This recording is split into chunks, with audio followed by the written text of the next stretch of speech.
So I need a few willing volunteers that I need at least, let's see, 1, 2, 3, 4, 5, 6, 7, 8, 9, 10, 11, 12. Sure. 1, 2, you know what? Just come on up. If you have your hand up, come up. The more the merrier.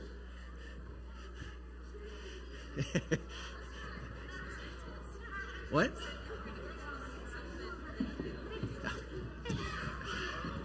All right, look at this. What have we done? That's right. Okay, so we have a lot of people here, which is awesome. I only need 6 people to stay on the steps, and everybody else to come down here. 1, 2, 3, 4, 5, 6. Okay, everybody else come down here. And you're going to all gather in this corner right here like you're having a conversation. And who's the craziest one of all of you, do you think?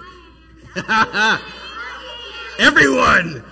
Wow, we're going to have a lot of exorcisms in a second then. Okay, I'll come back to you. Think about crazy, okay? First, you got to sit down because we need to see what's going on up here. Okay? I know, we ended up with 7. Well, I guess we had 1 extra traveler today. That's good. Let's see. I need you to be Jesus. You're going to be Moses. And you look like Elijah. Right? All right? All right. And the rest of you guys, I need you to come right here. Okay? We're going to add 1 extra person today. You going to help too? You could be our gopher. All right. So, we are now going... Everybody kind of remembers the theme, maybe you don't, maybe you do, is Epiphany moments. And we had the baptism, and we had Saul converting to Paul, and we had Paul and Silas. Today we're going to have a really cool story from the Gospel of Luke called the Transfiguration story. Does that sound fun? Yeah, it does. Awesome! All right, then here we go. So, about 8 days after these sayings, which for those of you playing at home, what Jesus just got done saying was, I have to die and I have to rise again. This is the first time he's predicting his death and resurrection. Okay, so that's what they're talking about. Now, our disciples, okay, we need Jesus over here. Yep. All right. I guess you guys are over here. You've now been nominated as Jesus. I'm promoting you. Okay. So here we are, Jesus and the disciples. Okay, let's climb a mountain. Climb the mountain. Make it to the top of the mountain. You guys got to look a little more tired, like, oh, this is a big mountain. And then we stop. And Jesus says, we're going to pray. We're going to pray. We're going to pray. All right, so let's start praying. Now, while he was praying, okay, now come to the center. I need you guys to stand around Jesus here. Okay, 1 on each side. While he was praying, suddenly his face changed, his clothes became dazzling white. Wow! What's the brightest light you've ever seen? Really bright? Did you cover your eyes ah? Okay, cover eyes. It's really bright. Even the disciples wow. And suddenly there were 2 others with him, Moses and Elijah, and they were talking. Yeah. They appeared in glory and were speaking of Jesus' departure, which was to be accomplished at Jerusalem. Now, Peter and his companions were sleepy. Right? But since they stayed awake, they saw the glory. It's bright! And the 2 men that were standing with him. Just as they were leaving him, Peter said to Jesus, who wants to be Peter? This is an important role. Okay, Peter, now you just say, it's good for us to be here. Now let's make 3 houses. One for Moses and one for Elijah. Awesome. Now, he didn't know what he was saying.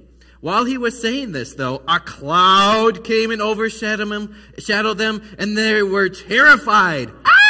Be scared? Whoa, there's a cloud. Then from the cloud came a voice that said, This is my son, my chosen. Listen to him. Okay, now you guys go away. Yep, you stay. When the voice spoke, Jesus was found alone. They kept silent and in those days told no one anything that they had seen. All right, now we need to climb down the mountain. All of us climb down the mountain. Okay, the next day they came down the mountain and there was a great crowd. Look at this crowd. Wow. Just then a man shouted in the crowd, "Teacher, I beg you to look at my son. He's my only child." Suddenly a spirit seized him and all at once he shrieks. Somebody needs to shriek. All right. Good, yes. And this is kind of scary because guess what else happened?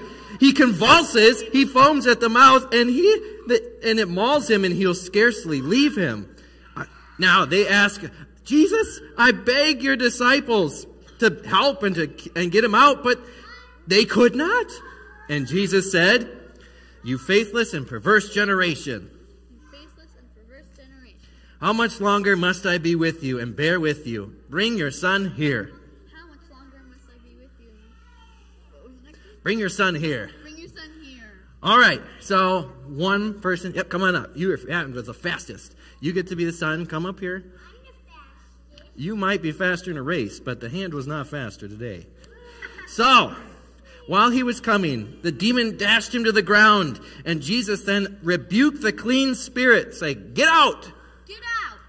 And he healed the boy and gave him back to the father. There we go. And all were astonished at the greatness of God. Let's be astonished. Wow! Wow, right? The best part is, this is the gospel of the Lord. Thanks be to God, right? Thanks, everyone. Good job.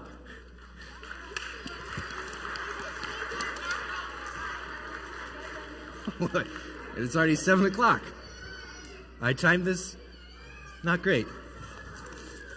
Okay, it's not much time here to talk. So we just heard the Transfiguration story. Maybe you've heard it, maybe you don't remember it, but now we saw it again. Now the reason we're having this kind of on our last day of Epiphany moments is there's an epiphany happening here, right? How many of you have had what's known as a mountaintop experience? And if you've ever been to camp, your hand better be up. I mean, Sarah's counting on us. Raise her hand. Anybody have a mountaintop experience like, I never want this to end? Anybody have a moment like that? Yeah, you went to Utah, and that was our mountaintop experience. You know, it's a time we didn't want it to end, right? There are moments in our lives that we just don't want to end because something amazing happens on it. This image that we've had up here for pretty much this whole month is one that comes from my sabbatical, minus the fact that the sun wasn't that way up there. That's called Photoshop. But everything else around it is true. And ironically, I always pick this one for today because I happen to take that picture of Mark 9, which is the Transfiguration story. And I was on top of what's called a Little Devil's Tower in the Black Hills in the Needles area. And up there, read it all, looked out, saw everything with a different perspective, and didn't really want to come down. Didn't want to come down so much that I would go up there again a second time. And even a third time, climbed up there, climbed through the little cracks, climbed up to the top of, I know to some people it's not a mountain, but compared to the rest of the east of the Rockies, it is a mountain. It's the highest point east of the Rockies. Still higher than Iowa. Anyway, it's up there. It's like a mountaintop experience, and things changed, and it's a new perspective as I came down that mountain. These are experiences we've all probably had at some point where we don't want them to end. We had all those people. We had Peter and John and James coming up the mountain with Jesus, and they saw something that nobody else had seen before. A, here's Moses, and B, here's Elijah, and C, here's Jesus blinding us. All three of them together. So much they don't want this to end. They say, let's build 3 dwelling places. One for you, and one for you, and let's just stay here. Let's keep this moment. We don't want it to end. This is truly seeing that you are God, right? You're the Son of God. That has to be true. In fact, that is confirmed when the clouds come in and God says, this is my Son, my chosen. Listen to him. Listen to him. He is the one you've been looking for. And when it all clears up, Moses isn't standing here. Elijah's not still standing here. You've got the law and the prophets. Who's left? Jesus. Jesus is left. Jesus, the one that's changing everything, is the one left standing. And you may want to stay there, but we all have to come down from the mountaintop, don't we? Even they came down, but they didn't come alone into the world. They didn't go traveling by themselves. Jesus came down with them. And that's important to remember, that as we go through this world, as we go through life, and there are so many things coming at us, so many things that try to pull us away from God, Christ is there. Christ comes down the mountain, comes down all those moments in our lives, each and every one. And we add on that story about the one that's carrying a demon, because he comes down and is with us in all of what you could say as the hells of our lives, all the demons of our lives, all those things that challenge us and push us up, and comes and says, get out of this one. Get out and be gone. Rebukes it and heals it. And when we turn back to Christ as well and call out to him, he can do that for us. And all are astonished at the greatness of God. The greatness of a God that comes down, that goes with us in our lives, that doesn't stop there at the rebuking, but goes all the way to the cross, goes all the way to the grave, goes all the way into hell, and comes all the way back again and is resurrected. And ultimately, Easter will be that ultimate epiphany. This is an epiphany that says, yes, this is the Son of God. But on Easter, everything changes. But it only changes because of the one that comes down the mountain, Jesus Christ. And Jesus says, I am with you always, even to the end of the age, in all your moments, in all your mountaintop experiences, in all your low moments, everything in between. I am there.